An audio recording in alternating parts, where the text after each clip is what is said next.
Service.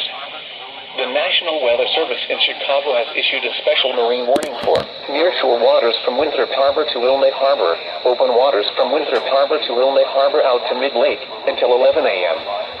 At 8:52 a.m., severe thunderstorms capable of producing waterspouts were located along the line of St. Joseph Light, southwest of 10 miles north of Wilmette Harbor to 28 nautical miles northwest of St. Joseph Light, moving southwest at 10 knots.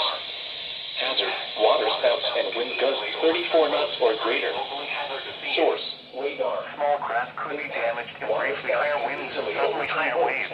Locations impacted include Winthrop Harbor and Waukegan Harbor. Thunderstorms can produce sudden water Locations impacted include Winthrop Harbor and Waukegan Harbor. and create locally hazardous seas. Take safe harbor immediately. Waterspouts can easily overturn boats. Safe harbor immediately. The following is a flash